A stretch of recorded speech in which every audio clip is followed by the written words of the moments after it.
महान समाज सुधारक सावित्रीबाई फुले जी का जन्म 3 जनवरी 1831 को महाराष्ट्र के सतारा जिले में हुआ। उनके माँ का नाम लक्ष्मी और पिता का नाम खंडोजी नेवसे पाटिल था और वो उनके घर की सबसे छोटी बेटी थी। 9 साल की उम्र में ही उनकी शादी ज्योतिराव फुले से हो गई जब ज्योतिराव जी फुले 13 साल के थे। आइए दोस्तों, जानते हैं सावित्रीबाई फुले के महान कार्य के बारे में।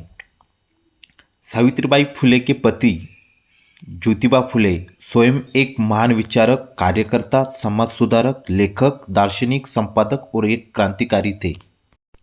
सावित्रीबाई पढ़ी लिखी नहीं थी, बल्कि शादी के बाद ज्योतिबा ने ही उन्हें पढ़ना लिखना सिखाया।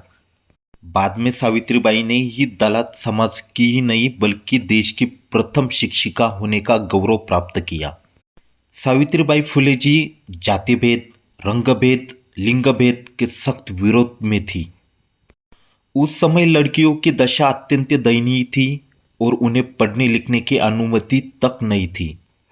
इस रीति को तोड़ने के लिए ज्योतिबा और सावित्रीबाई ने सन 1848 में पुणे में अपने पति के साथ मिलकर विभिन्न जातियों की 9 छात्राओं के साथ उन्होंने एक विद्यालय की स्थापना की।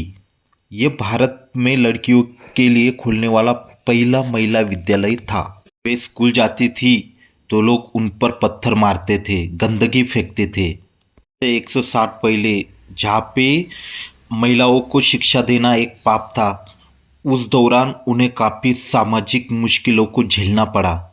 यह भी कहा जाता है कि वो जब स्कूल जाती थी तो साथ में दूसरी साड़ी भी लेके जाती थी, क्योंकि जाते वक्त उन पे लोग पत्थर गंदगी फेंकते थे तो उनको वो सब मुश्किल को झेलना पड़ता था और बाद में वो जाके स्कूल में नई साड़ी पहन के फिर बाद में शिक्षा चालू करती थी।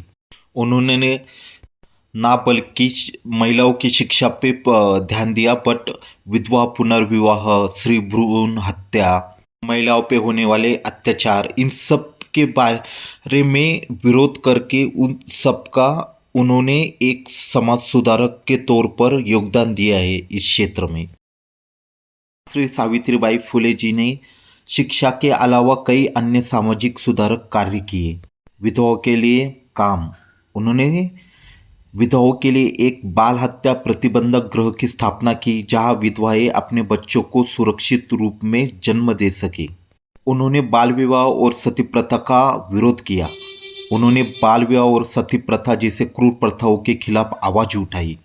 सत्यशोधक समाज का सहयोग, ज्योतिराव जी के द्वारा स्थापित सत्यशोधक समाज का हिस्सा बनकर उन्होंने जातिगत भेदभाव और धार्मिक पाखंडों के खिलाफ आंदोलन किया। और स्त्री सशक्तिकरण, उन्होंने दलित और स्त्रियों को शिक्षा और आत्मनिर्भरता के लिए प्रेरित किया। आइए जानते हैं सावित्रीबाई और ज्योतिराव जी फुले के परिवार के बारे में। तो सावित्रीबाई और ज्योतिराव जी फुले का कोई अपना संतान नहीं था, लेकिन उन्होंने हमेशा जरूरतमंदों को अपनी संतान के रूप में अपनाया। उन्होंने एक विधवा के बेटे यशवंतराव को गोद लिया और उसे डॉक्टर बनने के लिए प्रेरित किया। यशवंतराव ने समाज में सुधार कार्यों में अपने माता पिता की मदद की और महामारी के समय महत्वपूर्ण भूमिका निभाई। सावित्रीबाई फुले जी का साहित्यिक योगदान और काफ़ी भाषण में भी उनका प्रभाव रहा। सावित्रीबाई फुले न केवल एक शिक्षिका थी बल्कि एक प्रखर लेखिका और कवयित्री भी थी। उनकी कविताएं समाज में व्याप्त असमानता और अन्याय को उजागर करती थी। उनकी रचनाओं ने महिलाओं और दलितों को प्रेरणा दी। जानते हैं उनके कुछ साहित्यिक योगदान के बारे में। तो पहला, उन्होंने लिखा काव्य फुले। इसमें महिलाओं और समाज के वंचित वर्गों का जागरूक करने वाली कविताएं लिखी गई थी। दूसरा, 52 कशी सुबोध रत्नागर। इस पुस्तक में सामाजिक सुधारों और मानवता के प्रति उनके विचार व्यक्त किए गए हैं। उनके भाषण अक्सर जातिगत भेदभाव और महिलाओं की स्थिति पर केंद्रित होते थे। उन्होंने कहा था, अगर आप शिक्षित हैं तो आप स्वतंत्र हैं। शिक्षा से ही समाज का उत्थान संभव है। उन्होंने कुछ प्रसिद्ध उद्धरण पंक्तियां कही है, तो उस पंक्तियों के बारे में जानते हैं। तो पहला, उन्होंने कहा, चाहो शिक्षित हो, संगठित हो और अन्याय के खिलाफ संघर्ष करो।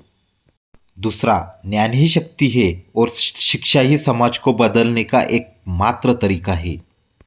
तीसरा, हर व्यक्ति को समान अधिकार मिलना चाहिए, चाहे वो किसी भी जाति, धर्म या लिंग का हो। जब उनको घर से निकाला गया तो वो एक अपने मुसलमान परिवार के साथ रहने निकल गई। वहाँ पे उनकी मुलाकात उस्मान शेख और फातिमा बेगम शेख से हुई। उसके बाद ही फातिमा शेख और सावित्रीबाई ने मिलकर दोनों ने पुणे में एक नॉर्मल स्कूल में पढ़ाई की और साथ में शिक्षा देने का काम भी किया। फातिमा शेख भारत की पहली मुस्लिम महिला शिक्षिका बनी। ज्योतिबा और सावित्रीबाई फुले जी ने 1850 के दशक में दो शैक्षणिक ट्रस्टों की स्थापना की। ये दो ट्रस्टों का नाम था नेटिव फीमेल स्कूल पुणे और the society for promoting the education for Mahar. दोनों में पुणे के कई स्कूल शामिल हुए। उन्होंने 1851 के अंत तक पुणे में लगभग 150 महिला छात्रों के साथ 3 स्कूल की स्थापना की। उन्होंने महिलाओं के अधिकारों को बढ़ावा देने के लिए 1852 में महिला सेवा मंडल की स्थापना की। दोस्तों, ज्योतिबा फुले जी और सावित्रीबाई का पहला स्कूल 1848 में पुणे के भिडेवाड़ा में स्टार्ट हुआ या उसकी पुणे के भिडेवाड़ा में स्थापना की गई। 1873 में उन्होंने पुणे महाराष्ट्र में सत्यशोधक समाज या सत्य साधक समाज का गठन किया। 1890 में महान क्रांतिकारी ज्योतिराव जी फुले का मृत्यु हो गया, लेकिन उन्होंने सामाजिक परंपराओं का उल्लंघन किया और अपने पति को ये अंतिम संस्कार की चिता को जलाया। टाइम पे ये काफ़ी बड़ा निर्णय था समाज के विरुद्ध जाना और पति की चिता को आग देना।